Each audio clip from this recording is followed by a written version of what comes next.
Isa ka din ba sa napapaisip kung ano itong napakalaking butas sa kahabaan ng Ortigas Avenue? Malamang marami sa inyo ang nagtataka kung ano nga ba ang nangyari kung bakit nagkaroon ng malaking butas dito.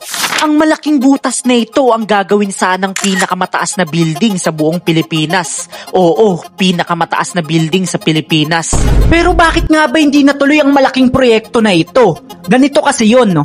Noong April 1997, sinimulan i-demolish ang lugar na iyon at tinukay na ito para sana makapagpatayo na ng malalim at matibay na pundasyon. Pero habang isinasagawa ang pagpapatayo ng gusali ay may tumutol sa malaking proyektong ito. At ayun ang Green Hills East Subdivision na malapit sa itatayo sanang malaking gusali. Nagprotesta sila na wag nilang ituloy ang pagpapatayo ng malaking building. Naghain sila ng reklamo sa korte dahil daw may posibilidad na malabag ang privacy ng mga residente sa subdivision. Maaari daw manganib ang water supply ng mga naninirahan dito at maaari daw magdulot ito ng kadiliman sa mga nakatira dahil matatakpan daw nito ang araw, lalo na inaasahan na sobrang taas daw ng gusali na gagawin. Nagsampa sila ng patong-patong na reklamo sa kumpanya, pero sa patong-patong na reklamong ipinataw ng Green Hills Association, lahat ng ito ay nabasura lang ng korte dahil walang sapat na dahilan para pigilan ang pagpapatayo ng malaking gusali. Kaya bandang huli ay pinayagan pa din ng korte ang kumpanya na ituloy ang pagpapatayo ng malaking building.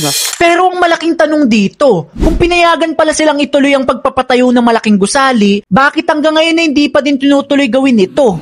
Base sa mga pagsusuri, dahil sa 10 taon nitong pagkaantala dahil sa naging reklamo ng Green Hills Association, nalugi at nabankrupt daw ang kumpanya na magpapagawa sana ng proyektong ito. Kaya hindi na nila kayang ituloy pa ang naturang pagpapatayo ng malaking building dahil sa laki ng halagang kailangan ilaan dito. Kaya hanggang sa kasalukuyan ay makikita pa din nating abandonado ang malaking butas sa Ortigas Avenue. Dahil curious kami sa malaking butas na ito, ay ngayong araw ay pupuntahan namin ito para makita natin kung ano na nga ba ang sitwasyon nito.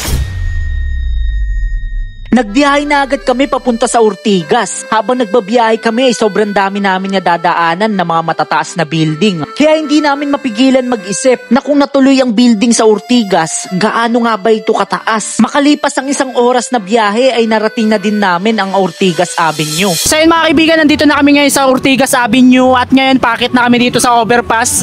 Dahil dito makikita tol yung yung malaking butas dito sa Ortigas tol. Matagal na namin to nadadaanan pag sumasakay kami ng MRT, tapos pag napapadaan kami dito sa may taas, pero ngayon lang talaga namin siya masisilip ng nandito talaga mismo.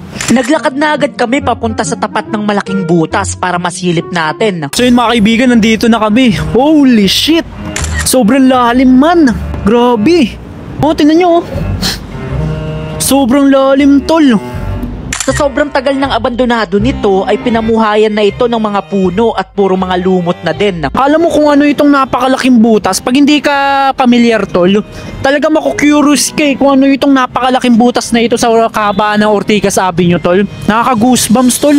Oo, pag nakita mo to sa personal ay mamamangha ka talaga dahil sa sobrang lawak at lalim ng butas na ito. Sa mga hindi nakakaalam, ang pinakamataas na building ngayon sa Pilipinas ay matatagpuan sa BGC sa Taguig City. Oo, tama ang narinig mo. Sa BGC matatagpuan ng pinakamataas na building ngayon sa Pilipinas, ang Grand Hyatt Manila. Meron itong 66 floors. Samantalang ito sana yung magiging pinakamataas na building sa Pilipinas. Oo, kung natuloy ang building na ito sanang tinaguri ang pinakamataas na building sa buong Pilipinas. Tatawagin sana itong Sky City Tower na merong taas na 77 floors at may 8 palapag na basement.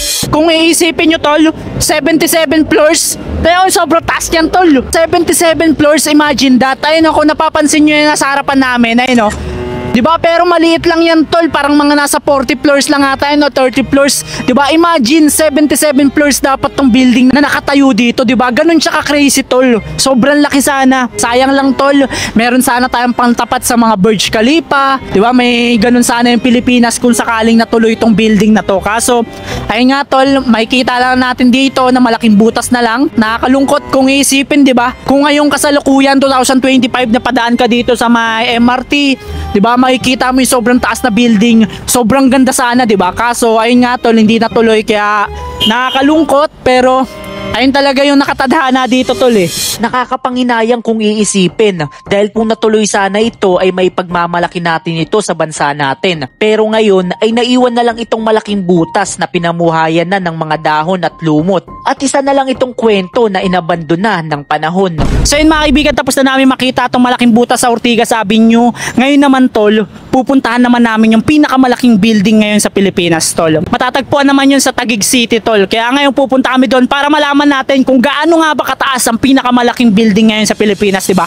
Oo, pupuntahan din namin ang pinakamataas na building ngayon sa Pilipinas para makita natin kung gaano nga ba ito kalaki. Makalipas lang ng 30 minutes na biyahe ay narating na din namin ang naturang lugar. Pagdating namin ay sobrang nalula kami dahil sobrang laki pala talaga ng Grand Hyatt Manila. Ayun mga kaibigan, nakarating na kami dito sa Grand Hyatt dito sa BGC tol, and as you can see tol, ayan tol, grabe sobrang taas man, promise, lula, nakaganon na yung leg ko, ay nakaganon oh, sobrang taas, holy, ay no. Grabe, sobrang taas tol. May mga katabi siyang building, ang tataas din, pero nagmumukha siyang maliit tol. Dahil sobrang taas niya talaga, sobrang laki niya. Ayun, ito yung mga katabi niya tol, oh, yan. Oh, tapos ito. Tingnan mo naman to tol, ayan oh. Sobrang laki din yan tol, pero pag kinumpara mo doon, oh, di ba? Puta ng alahati lang man, sobrang taas, sobrang laki. Nakakalula. Sobrang nakakalula talaga. Imagine, dito pa lang sa 66 floors nakakalula na. Paano pa kaya kung nabuo yung building doon sa Ortigas? Ang Grand Hyatt ay meron lamang 66 floors. Samantalang ang Sky City Tower sana sa Ortigas ay merong 77 floors at meron pang 8 palapag na basement. Kaya kung natuloy sana yun ay sobrang laki talaga ng building na yun. Ganyan siya kataas mga kaibigan. Ayun oh. Di ba? Ang taas tol. As you can see tol, naka 0.5 pa yung ko dyan tol video ah. Pero kung napapansin nyo tol, grabe, napakataas talaga tol. Hindi ko in-expect na ganito kataas yan tol. Tiyan mo, naluluha na ako sa sobrang lulaw. Oh? Taas boy. Lumayo kami sa building para mas makita nyo kung gaano nga ba ito kalaki. So yun mga kaibigan, na yun yung Grand Hyatt tol. Kaganina nandun kami sa pinakaharapan. Ngayon lumayo kami ng konti para makita nyo tol kung gaano talaga kalaki. Kaganina nalula kami nung malapit kami. Mas lalo na ngayon tol. Grabe yung taas. Ang daming mga matataas na building dito sa BGC tol. Pero ito yung pinaka namamayagpag. Kasi nga ito yung pinakamalaking building sa buong Pilipinas tol eh. Sa ngayon, isipin mo kung nandun sa Ortigas yung gantong kataas tol, mas mataas pa dito. Grabe yun tol, di ba? Nakaka-goosebumps yun. Dito na natatapos ang video. Sayang lang talaga hindi natuloy ang malaking building sa Ortigas. Pero ganun pa man, na isa pa din itong history na hanggang sa ngayon ay maaalala pa din ng mga tao. Dito na natatapos ang video. Sa mga hindi nakakaalam, gumagawa ako ng mga documentary content sa mga historical places dito sa Pilipinas. Pinupuntahan namin mismo ang mga lugar na may mga nangyaring malalim na istorya. Kaya kung may mga alam kayong lugar na may mga history na nangyari, ikomento nyo sa ibaba para mapuntahan namin at magawa ng video.